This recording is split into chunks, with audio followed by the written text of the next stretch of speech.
ভাই নাই। ভাই আপনার সাথে সর্বশেষ কখন কথা হয়েছিল? আমি ভাই আমার অসুখ হয়েছিল ডেঙ্গু জ্বর। আমি 30 তারিখ থেকে কিন্তু ভাইয়ের সাথে আর কথা কই নাই, ভাইয়ের সাথে কথা কই নাই।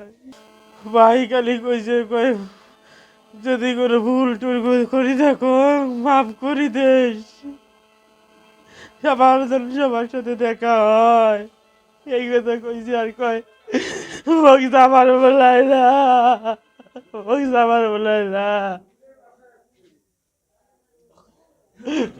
দিবেন মোর চাচি, বউ না দে। আপনার ছেলের সাথে কখন সর্বশেষ কি কথা হয়েছে একটু বলবেন? ও বা আগামী সপ্তাহে, আগামী রবিবারে আমার সাথে কথা হয়েছে বা গত রবিবার। 2টার সময়। আর আমার পায় নাই, পরশু দিনও চাইছে পায় নাই, কাইলেও পায় নাই। বা আজ 8টা পর্যন্ত যত বন্ধু বান্ধব আমার ভাই পুলিশি চাকরি করে সেটাই কথা কইছে, বাড়ির কথা কইছে, মামা মামি সবার শ্বশুর শ্বশুরি সবার সাথে কথা কইছে। বউ ফির ভিডিও কলে মোবাইলের দিচ্ছে, ছবি দিছে চশমা দিয়ে কথা কইছে মোর বাপরে। আপনার ছেলের কয়জন ছেলে মেয়ে? 2টা মেয়ে বা 2টা মেয়ে, একটা সেমনত পড়ে আর একটা কেবলে যে ওয়ানত পড়বে নিছে। আচ্ছা, যে পোস্ট ম্যাডামের কথা যে বলতেছেন ওটা কি পোস্ট ম্যাডাম কি, আপনি কি বলেন এখন ওইটার বিষয়ে?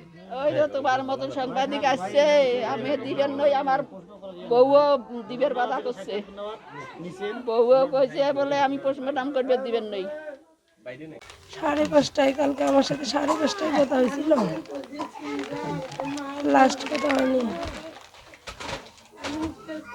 কিছু বলছে কি উনি? কোনো কিছু বলছিল, কোনো সমস্যা কিছু ছিল কিনা? তাহলে এখন বাচ্চা দুইটা নিয়ে, এই পরিবারটাকে নিয়ে আপনি কিভাবে থাকবেন? আল্লাহ যেভাবে রাখবে।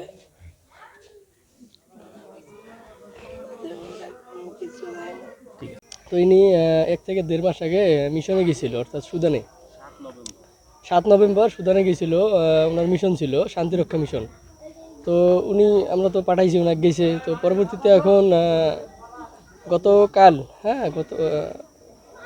গতকালকে 13 নভেম্বর ছিল আনুমানিক, বলা হচ্ছে যে বিকাল 3টা থেকে 4:30 বা 5টার মধ্যে ওখানে সন্ত্রাসীরা হামলা করছিল। তো এবং হামলাটা করেছিল ডিএলএ ওদের ক্যাম্পেই। তো এই ক্যাম্পের ভিতরে যতগুলো লোক ছিল, বাংলাদেশের সেনা সদস্যের মধ্যে 6 জন মারা গিয়েছে, হ্যাঁ, এবং বাকি 8 জনের মতো অসুস্থ, গুরুতর অসুস্থ, এবং এদের প্রত্যেককে হাসপাতালে নেওয়া হয়েছে। এবং আরও শুনতে পেলাম আজকে যে আরও একজন নাকি খুব গুরুতর অসুস্থ তাদের মধ্যে থেকে, এবং 3 জন হচ্ছে মেয়ে সদস্য, হ্যাঁ। তো আমাদের কুড়িগ্রাম থেকে 3 জন, তার মধ্যে মমিনুর ভাই হচ্ছে, ইনি মারা গেছে, ডিরেক্টলি মারা গেছে। তো টোকরাইহাটের একজন। তো এখন এদের বাড়িতে তো দেখতেই পাচ্ছি আমরা, মোটামুটি অনেক শোরগোল।